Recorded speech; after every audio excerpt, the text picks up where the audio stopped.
I'm Dr. Christen Kishel. I am a psychologist and I am from Spokane, Washington, and I am absolutely honored to be here speaking today.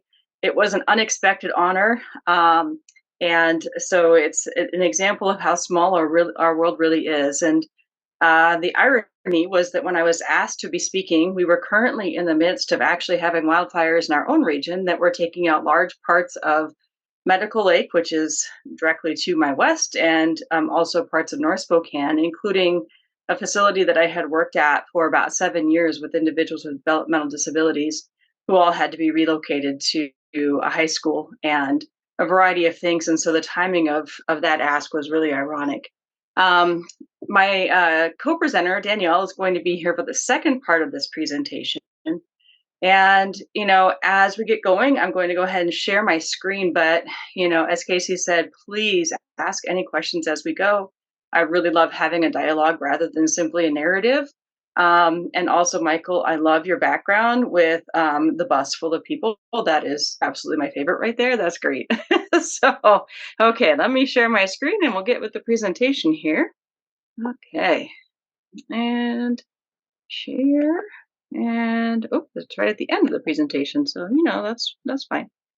We will go right to the beginning. Okay. And can everyone see that all right? Okay, very good. It looks so different when you're the presenter than it does when you're watching. So, okay. So, I hope that everyone is comfortable and feeling well grounded today. And we're going to be talking a lot about the importance of being grounded and also the importance of connection when it comes to doing the work of supporting people who have encountered great grief and great disaster. So, traumatic grief and growth in the wake of it. And I've been a psychologist for, 20 some years, but I've been doing critical incident stress management work for about 10 of those specifically. And so I help to develop peer support teams for mental health organizations, emergency responders, firefighters, our utility company, for example, and a variety of other people. And so I love helping to develop peer support teams to be able to do critical incident stress management, psychological first aid, and peer support.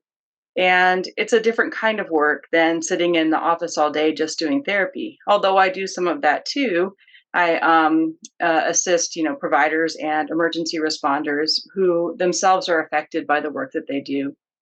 And I think that it became really clear to me that this work is really important when it was on my own personal life where things became really, really apparent. So, my entire career, I have worked in the field of trauma. I started out actually in community mental health, helping children ages 3 to adults of whatever age who have experienced significant traumas and and their families. And that was sometimes in an office and sometimes in a community.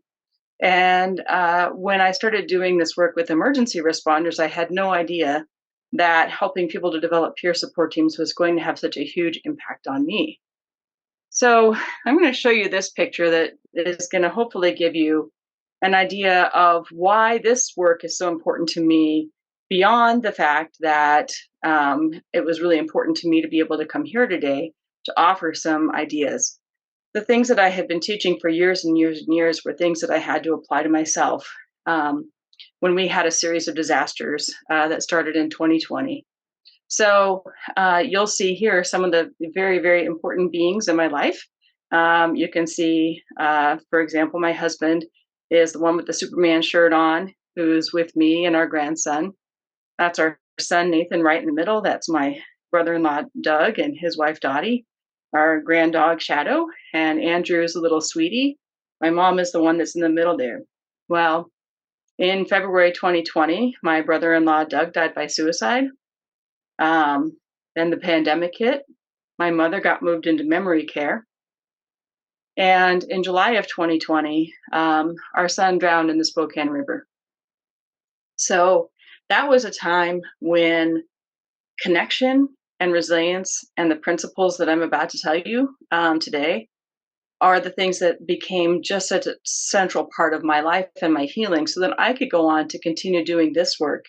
I've assisted with numerous suicide families of people who've committed suicide, with many, many line of duty deaths and other tragic mass casualties like school shootings and mudslides and a variety of other things over time.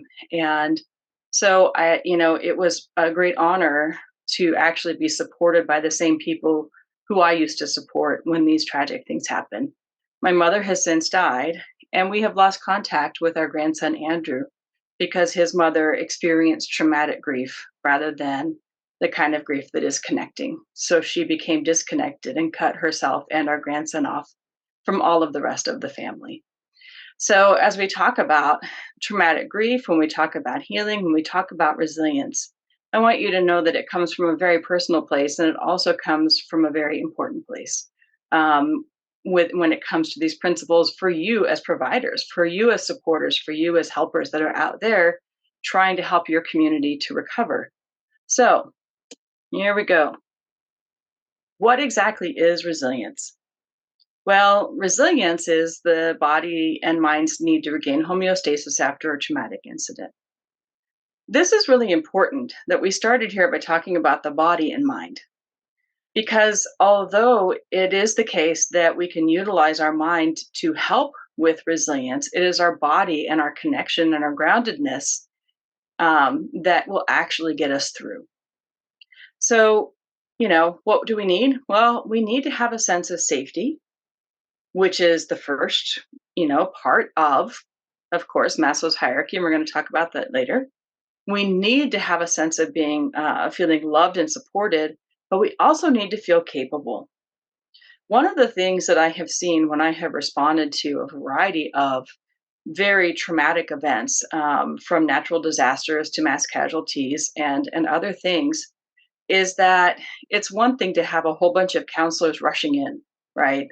That have the best of intentions, but are just flooding people who have no knowledge of the culture, have no idea of what is actually needed, and just trying to sort of put counseling onto people that might not be ready for it, or might not want it, or might not want it in the version that people are bringing. And because the truth is that what is really needed is a sense of agency, a sense of personal power, and a sense of personal power within that connection to one's own personal community, to culture, to friends, to family, to principles that have gone, that come down through generations, right? And so if we are unable, if we come in as counselors or as therapists or psychologists and say, this is what we think you should do, it's not actually going to necessarily be effective. And that's even like within a culture within a culture. So, for example, when we had a school shooting here, people flooded again to the school, and people didn't find that very helpful. What they found helpful were the dogs that came, and so that part was great, the therapy dogs. But they didn't really find it helpful to have people who were not trained in crisis intervention, in critical incident management coming in, because they were focusing on just the mind and how are we thinking about this, as opposed to establishing a sense of safety together in the body and in that shared community. So, what are we trying to do? When we're practicing resilience in the face of disasters and in the face of traumatic grief, well, we aren't trying to move on. We're not trying to go past something or leave it behind and let it go. What we're trying to do is figure out, how do we grow together from the spot that we're in? In other words, how do we move through? When we don't find ourselves able to feel safe, secure, loved, and in the hands of others that we trust and who have our best interests at heart, it's very difficult for us to move past what's going on or move through what's going on. And instead, we will repeat it. So when Freud talks about a repetition compulsion, what he's actually talking about are things like flashbacks, reliving, internalizing all of the experiences that we have, and potentially having those manifest in ways that are much less healthy than we would like, right? Okay. So resilience is one point on this continuum. So in critical incident stress management, Dr. Everly, George Everly, is the one who created the Assisting Individuals in Crisis and worked closely with individuals and groups all over the world. And there are really three parts of it, right? So, the first part, what we're doing some of today is resistance, where we understand the impact of trauma. And when we understand that, then we can take that understanding to help us to feel like we're not crazy, we're not alone, the things we're experiencing are normal, and that together we can move forward through it. Resilience is the part where we need to support each other with all of the basic needs. And we'll talk about that in a little while.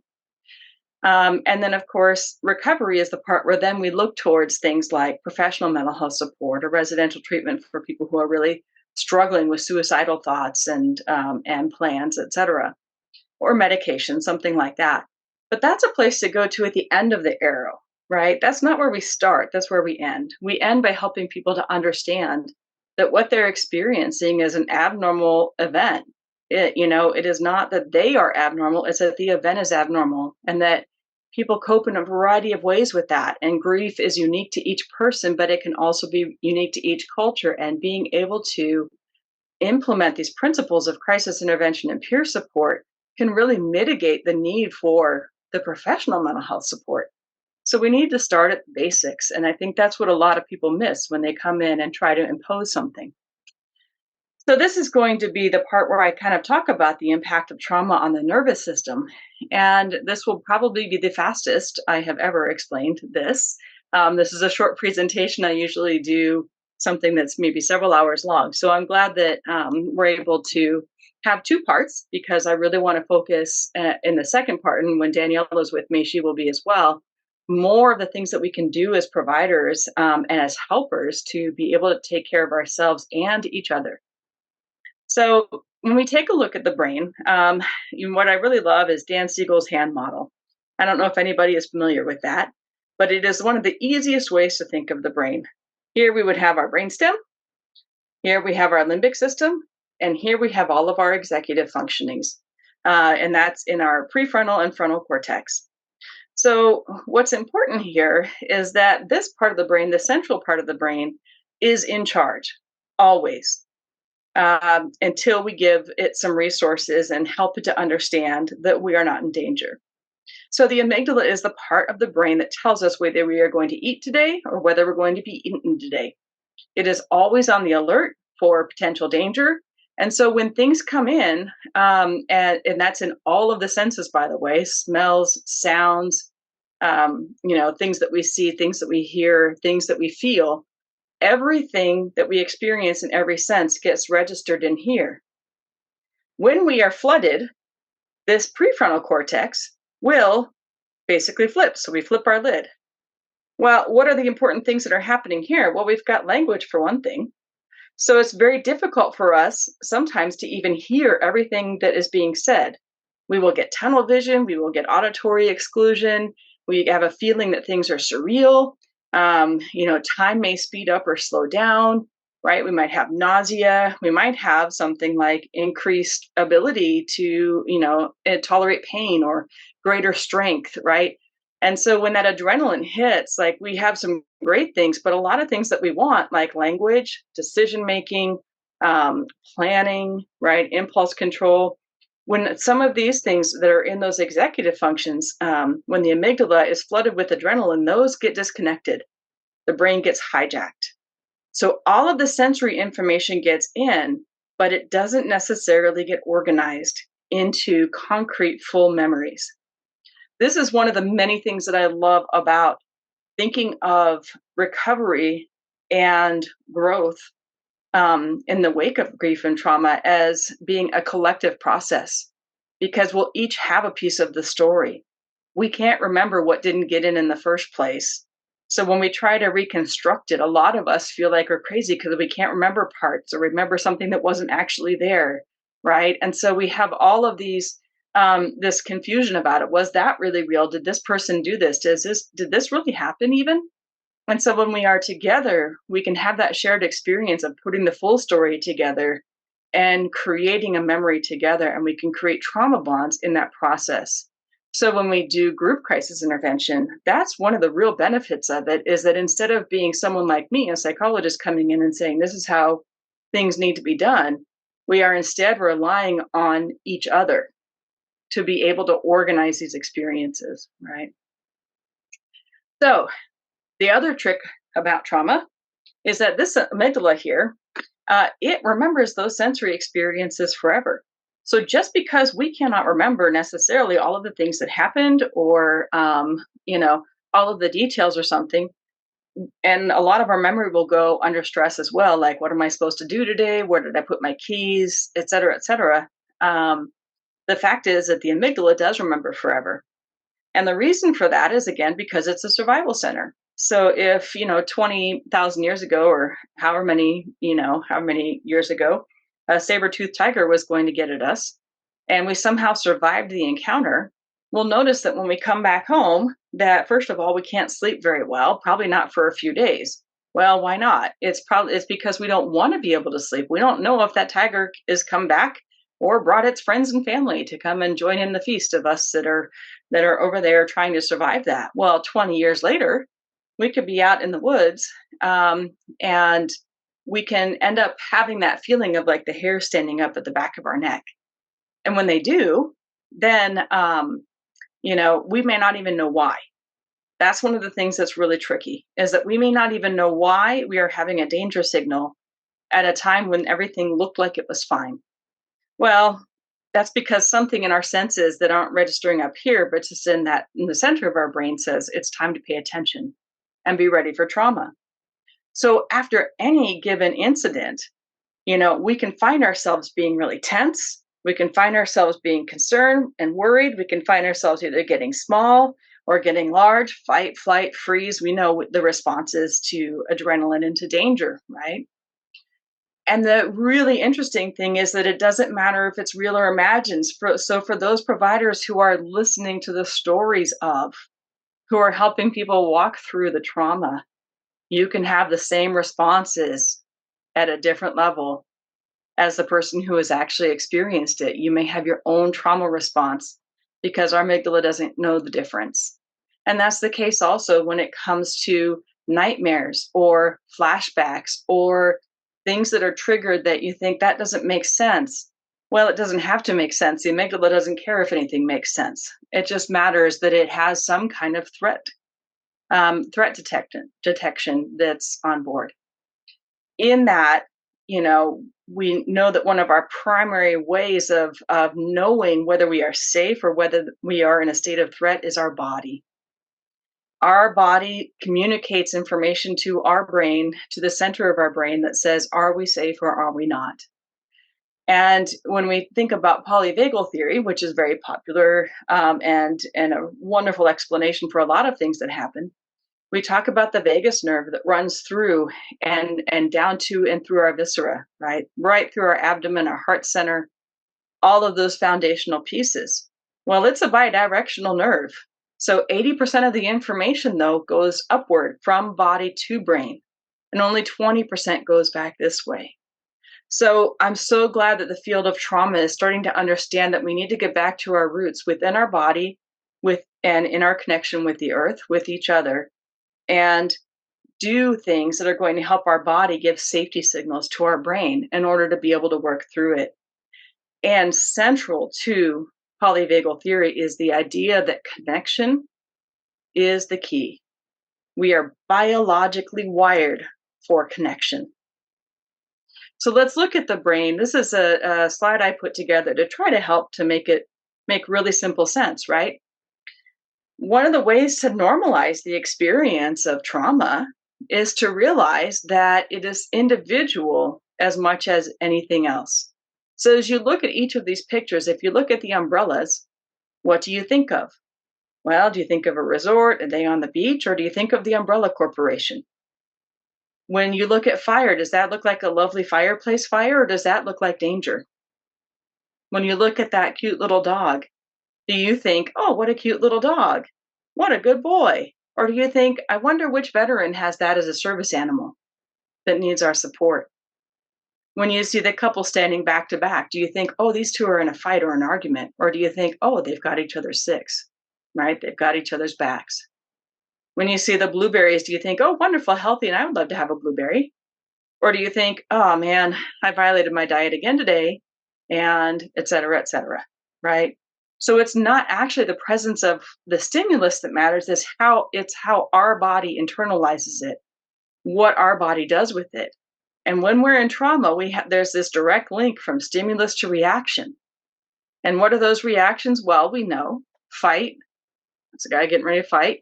Flight, little old lizard dude getting ready to get on his motorcycle and head on out. We've got freeze. This is the person full of indecision, right? Can't make purposeful decisions and movements. We've got our little fawning guy. He's the guy who's like, please don't hate me. I'm in big trouble and I don't like being in big trouble. And then the fifth one is actually fornicate, the only appropriate picture I could come up with for that. Not often used as a primary coping mechanism, but amongst bonobo monkeys, it works really well to keep a lot of peace.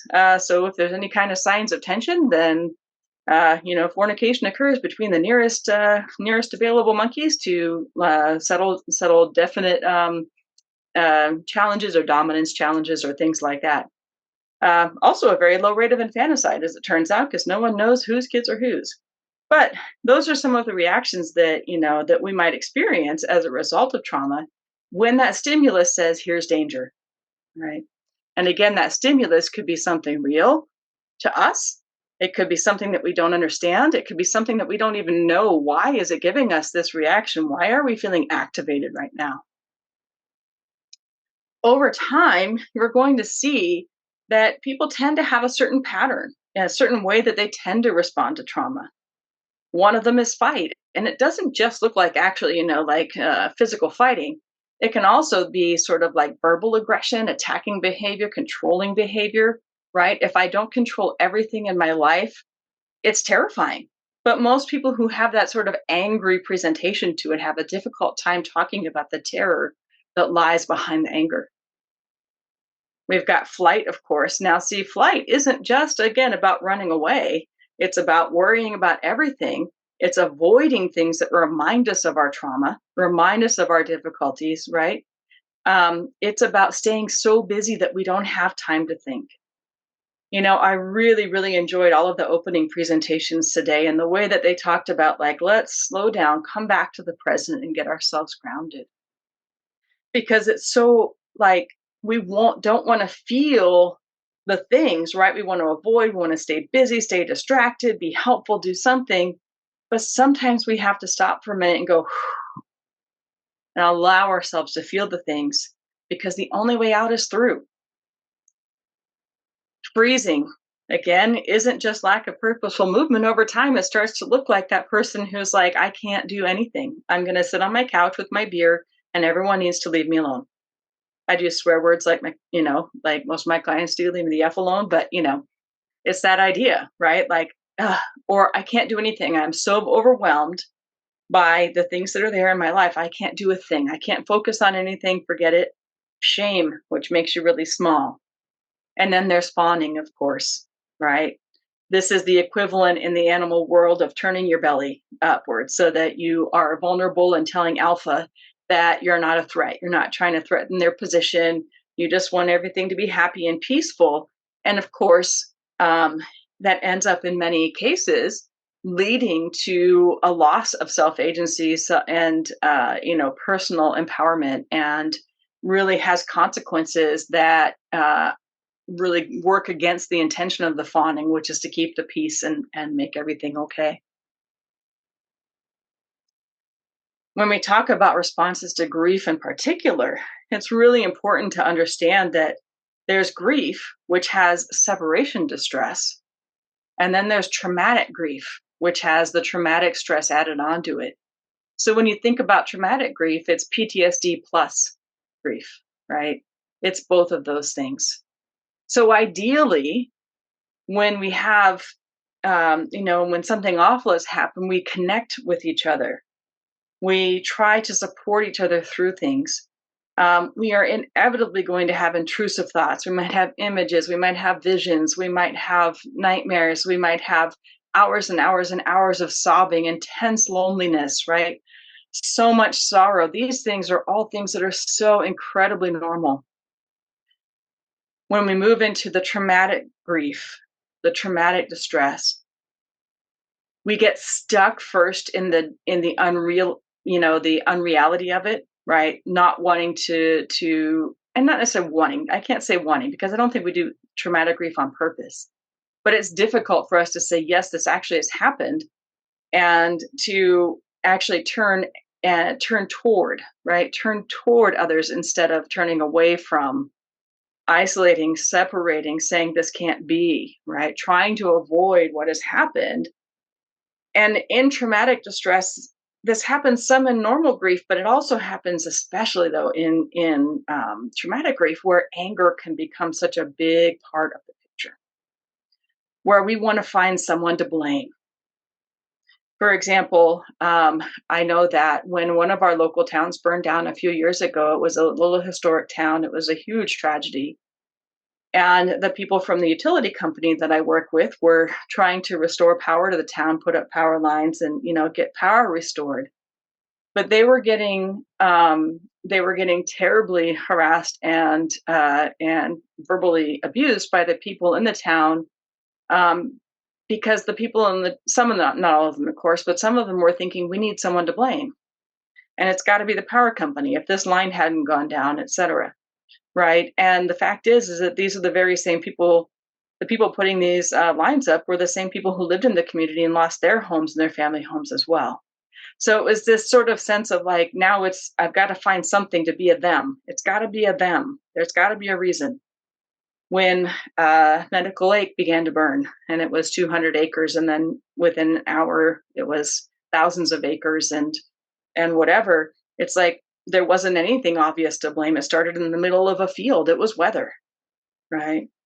And yet we want to find someone to blame, right? We want to find maybe it's got to be climate change. It's got to be this. It's got to be that. We want things to make sense. We want to understand the why.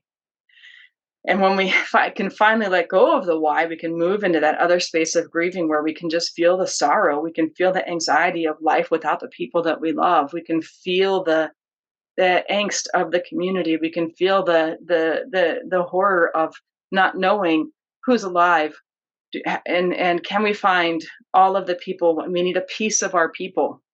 We need a piece of our people. Some of this is like, it's really hard when it's hard to move forward or to move through when we don't have anything that gives us a sense of answer or closure. It's the case that after 9/11 and after the Oso mudslides here, it was really, really, really, really important to families that they have even a piece of bone of their family member, because even a little bit of a bone, anything that they could have, that they could say, this is for sure my person, allowed them to move through. Without that, they really, really struggled. And I can tell you, on the other end of that, the emergency responders that I work with who were searching for the people, and here in Washington, most recently, it was the Oso mudslides. And, at first they were on a variety of kinds of equipment, like standing in the buckets of I can't remember what the different pieces of equipment are called. I remember I loved them, playing with them as a kid, but they'd be on dump trucks. They'd be in different places. They were trying to get aerial views, and they were looking for pieces of clothing or pieces of people, children, to toys, that kind of thing. And at some point, what haunts people is realizing that they started looking up for the vultures so that they could find out where the vultures were going to find the parts of their people. And that was really, really distressing for them.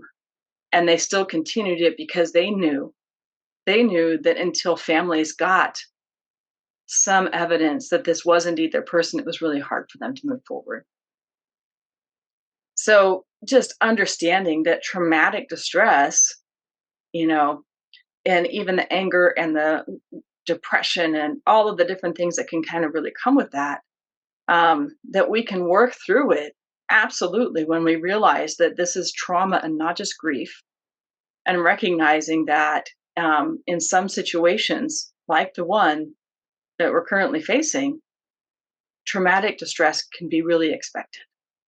So validating that for people, even as we're trying to help them to move forward, right?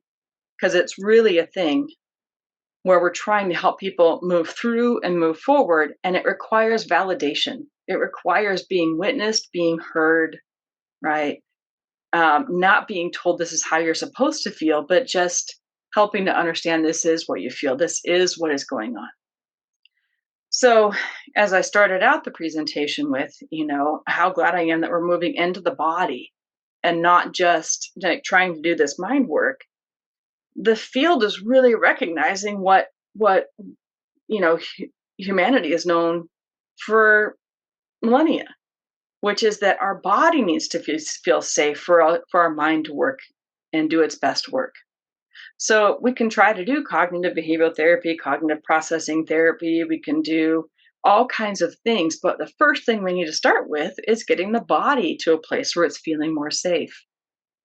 So this slide comes directly from the polyvagal theory, and it talks about our window of tolerance. So in polyvagal theory, we have our parasympathetic nervous system, and it's that on one, fight, flight, ready, right? Really ready, tense, let's go. We got to be ready to go. This is something that happens pretty automatically, right? We don't have a lot of choice about that. It's what we do next, and we're going to talk about that in our next slides, that really matters.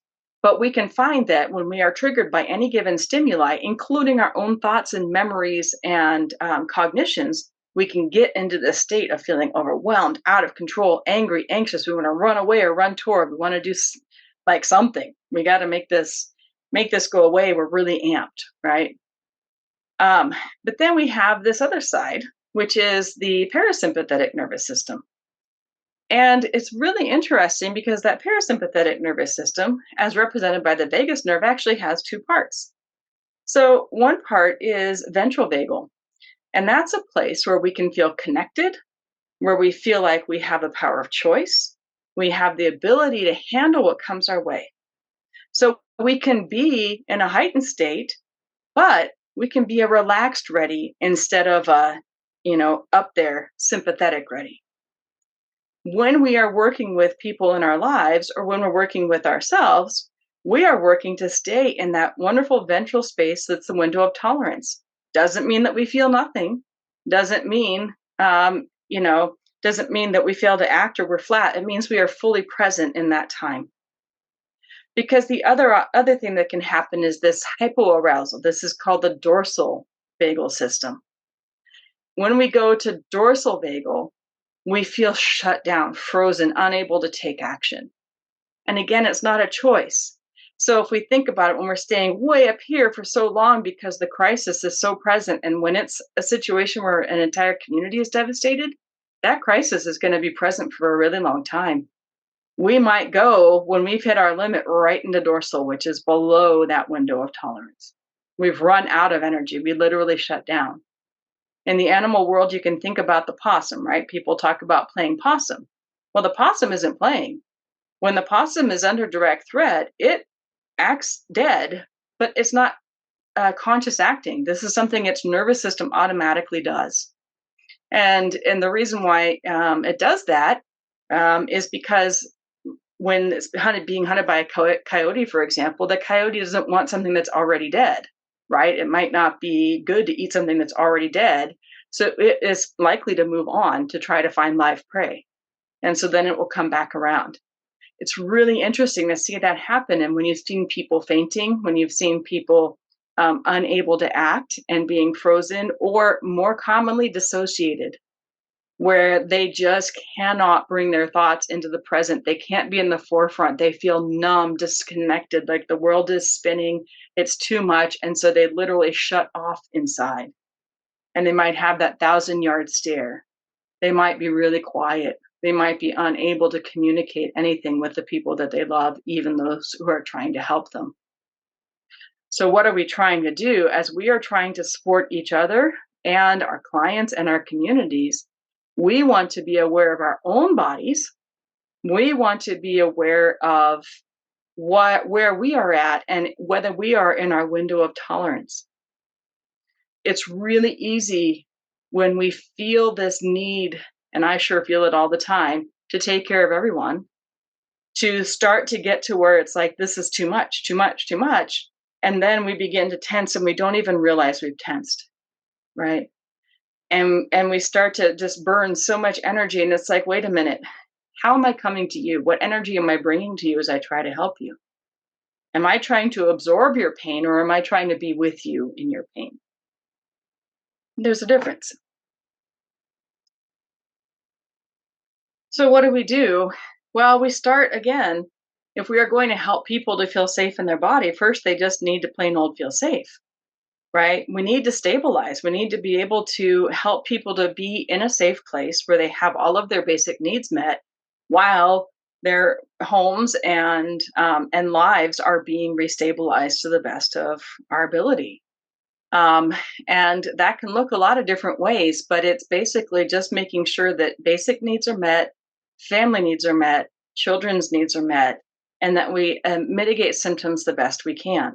How do we do that? We do that by helping people to understand that the things that they're experiencing emotionally, physically, mentally, and spiritually are all, you know, all almost all fall within the realm of normal, right? Now, when do we know we need to give people more help or continued access to care? Well, that's when people are seriously considering suicide, when they are considering homicide, when they have a plan for one of those things, when they are so dissociated we can't get them back to present, right? When psychosis takes over. I had a situation with one of my emergency responders that their PTSD had a dissociative element to it. And at some point, there was, one more letter from the agency they worked with that said, we're not going to grant your retirement, which meant they weren't going to be able to provide for themselves or their family financially. Next thing you know, he's literally felt like his brain broke. He disappeared for days. And everyone was searching for him for days and days and days, found him wandering around looking very disheveled, very uncommunicative, very disconnected from reality, not remembering that he even had a family he was worried about, right? And so in that case, it took a long time to actually get him into an inpatient situation to get fully stabilized because the trauma had really gone that far. So clearly we needed continued care and we need it on a very serious level. But most of the time, what we're helping is as a community, helping people to make sure they have food, shelter, security, some kind of predictability when possible, the ability to support themselves and their families with the help of each other. Again, it's all about interdependence. And then coming back to adaptive functioning while we rebuild, reconstruct, or make decisions about how we want life to look next. Because sometimes we don't want to replicate exactly how things are or how things were, but we might find that in this process, we have an opportunity for something people don't talk about a lot, which is post traumatic growth. The ability to say, now that we are here, where would we like to go? What do we want things to look like moving forward? Right? We can't change what happened. And as much as we wanted to blame this, or this condition, right, or this, and this people, or person, if it's an individual, then it's like we want to do all that, but none of that's going to change the fact that at this point we're in this together. How are we going to move forward? And how are we going to do that together? That's truly the healthiest way. So again, when we look at Maslow's hierarchy, we can see that, it's the foundation comes from all the really basic needs. Now, two things that it's important to know about Maslow's hierarchy. Number one, Maslow did not come up with it. It was actually from the Blackfeet people in Canada that he spent a great deal of time with. This is what he took from his time with them. So I want to give credit to the hierarchy where it's deserved. The other thing is that I believe he got it wrong. So the reason why I think he got it wrong is because when we look at belongingness and love needs, those should not be a tier in a triangle. That attachment, that connection, those relationships, I believe should run along the side because they're fundamental to everything. For example, here's where peer support, I'm going to tell a little bit of our story. When our son drowned, they were able to bring back a heartbeat. So they were able to transport him to the hospital. And one of the peer support members of the team that I trained for our local fire department met me at the hospital. And it was COVID time. So there was only supposed to be one person that could actually be at the hospital with us. And that would have been my husband. But he said, she's family. and her family gets to be here. His name's Gonzo. Um, well, that's his nickname anyway. Gonzo sat with us for 3 hours, um, and and was with us, advocating for us, getting us water, and saying almost nothing. But he did the very important thing of being present and allowing us all to say goodbye to our son when it was time to pull the life support. That was the essence of peer support. That night, our son's car was at the river. So my husband and his brother were going to go and get the car back from the river because it wasn't a safe place to leave it. And I was going to be by myself with the grandson. Now I've spent tons of time with the grandson, and that's all good, but I'm shook. So a peer support named Bridget reached out to me and said, "Hey doc, don't shut us out." And I said, "All right. You know what? I could use another body here. Would you mind coming over to babysit me while I babysit Andrew?" And she did. She came over, she hung out, helped me play with the baby, just was present. That was peer support. The next day, our best friends showed up with all kinds of easy to eat food, right? Easy to make, easy to eat food, took almost no work. One marinated meat on this one side of this package, vegetables on the other, stick it in the oven. You have no excuse not to eat today, right? We need our friends right from the very bottom. Warmth, rest. I can't rest if I don't feel safe. If I don't have people that help me feel safe, people that I know will surround us. And even now, that continues on the most basic level. Through the pandemic, our friends, we found ways to virtually connect when we couldn't connect physically because they're important to us. And right now, my husband actually has active COVID and he's really quite very sick. And so he is isolated to another part of the home. And our friends are doing the shopping and leaving groceries on the door for us so that we don't have to infect anyone in the community, even though I'm not sick, but I might be a carrier. We need the people around us. That's just my little community and my little story, but on a bigger level, the power of the people that are already in your life is enormous, right? And so that sense of togetherness is what will help us all to get through the worst of times. David Kessler is my very favorite uh, psychologist. He's my favorite grief psychologist. He lost his son about 15 years ago, and he talks a lot about how that changed his life. He'd already been doing grief work for many, many, many years, and then he lost his son. And so he talked about this something. This is an image of what I imagine he was trying to explain, and it is how in the beginning it feels like our heart is nothing but pain. That's the only thing we can experience. And over time, that pain can stay the same. But if we allow ourselves a bit of grace and allow some other people in, allow relationship, then those become experiences that surround the pain, right? Surround our heart. And over time, not overnight, over time, the pain doesn't change, but it gets proportionally different, right?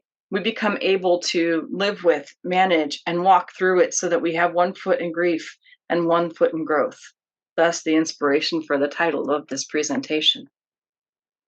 Eric Gentry also is a master in the world of grief therapy. He led the grief conference, the Grief Summit this year, or 2022, I should say. And again, where does it start? It starts with supportive relationship. So if we are going to be the person who listens to someone else, which is what my role has been most of the time, we need to know that the person that listens to us can listen without anxiety. What does that mean? That means that I can be a co-regulator for you. That means that when you are talking about your pain, your trauma, your anger, your sadness, your sorrow, that even if it's something that is potentially a trauma trigger to me, and of course, when you have this clients that are the same people who know you, everyone in my world knew what happened, right? Including my clients. So some were really afraid, like, oh, is this going to trigger you, doc, if we talk about this drowning or that drowning? No, I waited until I was ready to be able to take clients back so that I could be fully present and I could keep my center How do I do that? By a relaxed body. So one part of consciousness then I take and I put over here to remind myself to be monitoring my body. How am I breathing? Am I breathing? Am I breathing at all? Am I tense? Do I need to breathe out a little bit more deeply so that I have room to breathe in? Do I need to, just allow my body to relax a bit? Do I need to stretch before the next session? Right? Do I need to move? What do I need to do so that I can have my center to be able to connect with and support you? Because your nervous system, even when we do video telehealth, your nervous system is going to feel mine. I'm sure you probably realized at the beginning of this presentation, I was pretty nervous because, wow, trying to follow on the heels of the amazing speakers I had heard earlier in the day. I had some nervousness about that. And I always have a little nervousness about sharing any pieces of our trauma story. But I also think it's really important. But once I got past that, I've been able to then take that little bit of consciousness and add it into noticing what is my body having to say. So when people are talking to us, we are also using our metacognition to be mindful of our own body. So what does it mean to be mindful? It means mind the body. Mind what is happening to us. If our body hears someone else's story and experiences that, because again, the amygdala doesn't know the difference, as being a danger signal, we are going to potentially tense. So let's figure out how can we relax the body even as we listen. And we're going to have some techniques for that in part 2 of this. I will say that the simplest for me is to just try to remember to breathe out enough to make space for the breath to come in, and to just notice a gentling, gentling, I guess I've just made that a verb, a gentling of my breath that allows it to expand forward and back and not just up and down. And when someone comes to us to tell their story, we don't have to do much. Our job is to be present, to be an active listener where maybe we reflect parts of their story, reflect the emotion, and to validate their experience. It's really important for us as listeners to remember that we don't have to fix anything. So many of us are problem solvers, deeply empathic. We care very deeply. So I feel very deeply when people tell me their story. But I'm not trying to fix it, just as I'm not trying to own it, right? If I keep mindful of my body and I can listen without judgment, but instead with curiosity, empathy, and support, then I can become a tool, someone on the path that can help them to experience post-traumatic growth. It's really not talked about enough. Someone mentioned it in one of the earlier presentations, that we also have to remember the safety signals, the things that have changed in our life that bring meaning to this experience. It will never make it okay. It will never be okay. Let's just get off the table. It's never going to be okay, but we can make meaning. We can do meaningful things. We can take a look at our life and find out what's important in our life. Which direction are we going? Is this something that is a living of the legacy of the ones we lost, the ones we love? I really love this. If you haven't read Man's Search for Meaning, I highly suggest it. Viktor Frankl was an Auschwitz survivor. And he said, between stimulus and response, there is space. In that space is our power to choose our response. In our response lies our growth and our freedom. So I made this slide to reflect the fact that if we utilize our body and our connection to other people, we don't have to just react to the stimuli that come our way. We can actually respond, and it starts with pausing.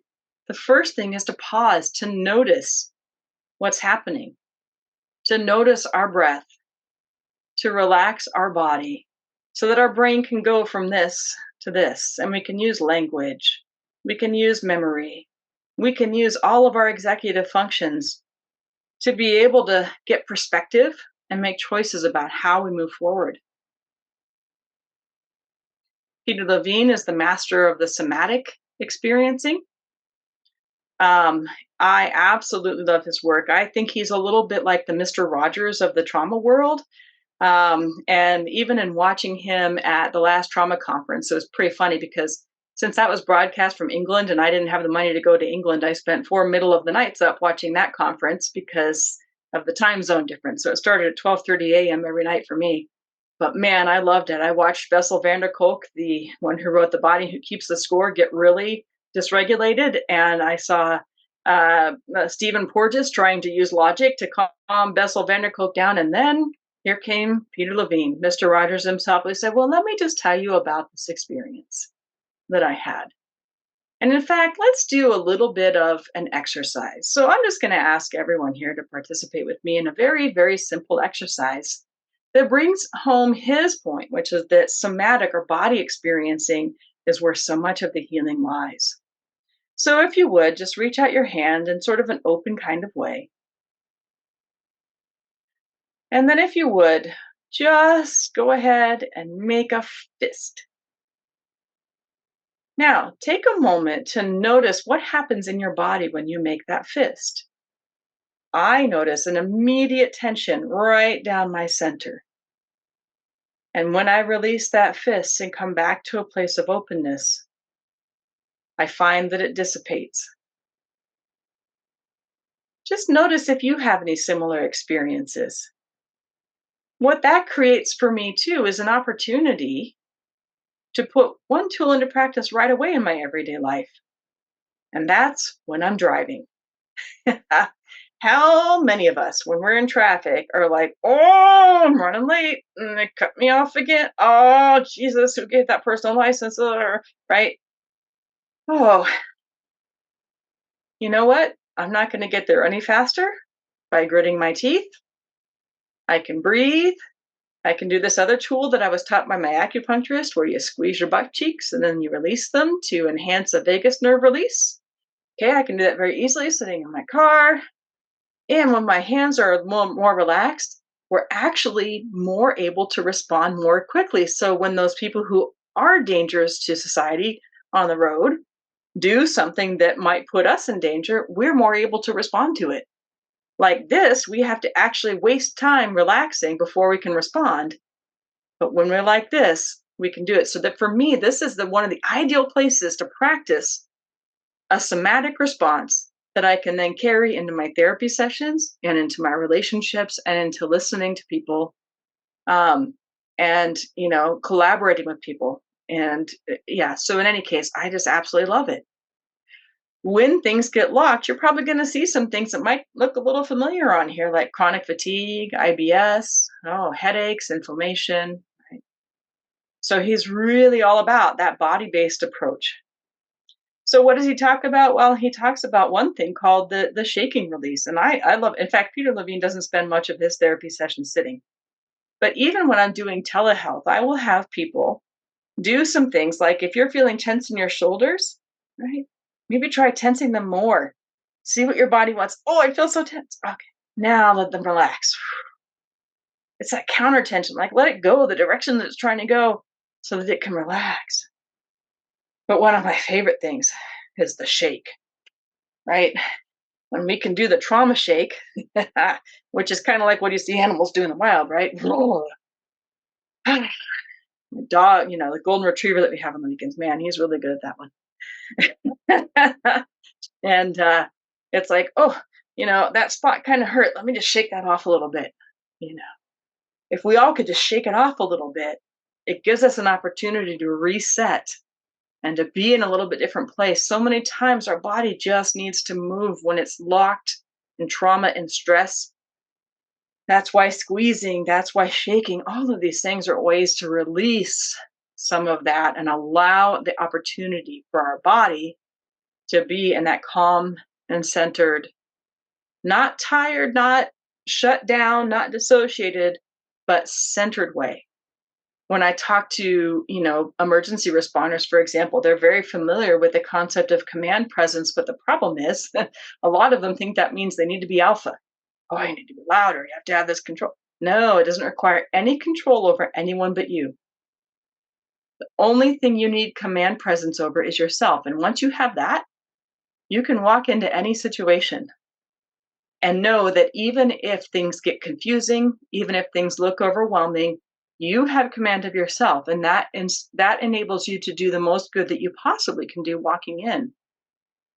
For example, when one of our firefighters died 2 years ago, I've been to a number of line of duty deaths, but I can't tell you how many times this has been the case. Our firefighter died. It was line of duty death, really tragic accident, and so they call me and they say, "Can you come and meet with us?" And here I've got 60 people to meet with, and I'm thinking, "Oh shit." Right? First of all, this is terrible because I love these people. Second of all, I feel like I'm going there and I'm supposed to be the one who knows how to help. So what did I do? I did somatic things.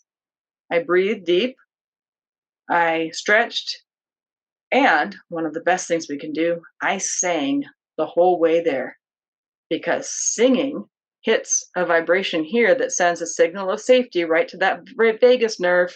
So we vibrate along that vagus nerve muscle, and it helped me to say, okay, I may not be able to do all of the things, but I can bring my presence, and I'm going to have to believe that that's enough, right?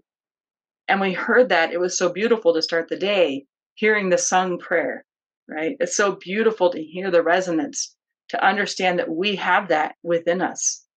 And in fact, one of Peter Levine's favorite things, and we'll be talking about it potentially more in the second part, is to simply put one hand on the head and one hand on the heart and notice.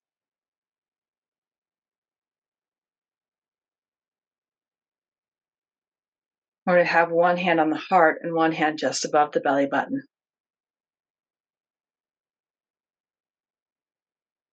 And if you were to sing or to chant, ah, you can feel the vibration right there.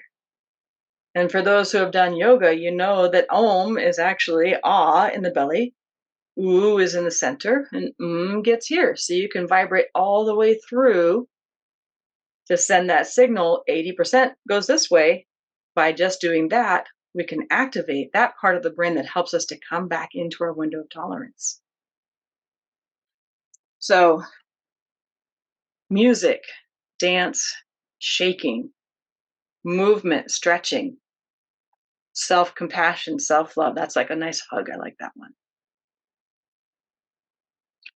This is a really nice book that is highly recommended by Eric Gentry as a grief professional. And he and David Kessler both talk about the fact that making meaning out of grief isn't about, again, getting over anything. We grieve forever. We don't ever have to get over it. That's something that a lot of people in today's culture don't understand, is that the grief becomes a part of us. We're not meant to ever get over it. And if we need to talk about it, it's okay. We can be where we are. We can experience joy. We can tell stories. We can have laughter. We can have sorrow. You know, when the facilitators were talking earlier about that, so important. But grieving allows us to heal with and remember with love rather than with pain. So to end my story, I'm just going to show you some of the things that have helped through our process. One is Gaspé the Golden Retriever, who we have on weekends. And of course, his actual owners who who send us things like, "Hey, hope you all have a great day." And if we're having a bad day, they're like, "Well, you can come get Gaspé if you want." We've got our little rescue kitty. He was 14 when we got him, and then he turned 16, and now, so the one with him just in his little sweater. God, he loves his sweater. He's our one-eyed wonder. Once we had one eye taken out, he's just the happiest boy. And our friend Akina, who was our son's best friend in judo, crocheted in that cute little hat. I like to crochet too. So for the great niece and great nephew, you'll see on the screen the little hat I made for Leo and the little bat I made for Maisie.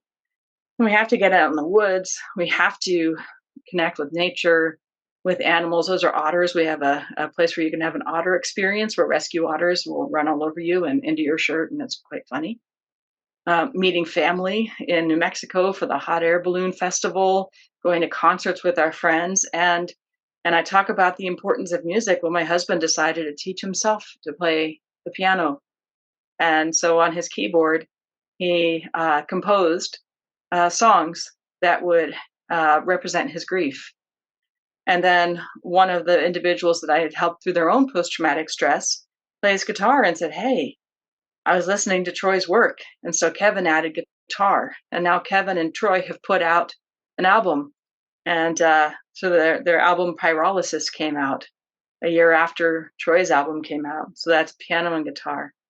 And then Kevin got brave and started writing some of the songs instead of just adding to Troy's. And so just a little while ago, maybe a month or two ago, their next album, Green Bleeds to Red, came out. And they're not trying to become famous, but for both of them, it has been an incredible journey through trauma, grief, PTSD, loss, and then growth. So they can bring some of the joy and the light that they are to the world. And I'm hoping that, the information that you gather in this conference is going to help you as well in supporting your journey and bringing growth and light to this world. So now I'm going to stop sharing the screen and see if I can, I don't even know what time it is. Oh, did I pass my time? I passed my time. Okay, so apologies for going past time because I didn't have my clock in front of me. But if you do have any questions, you can always ask them in the next part. Okay. Thank you.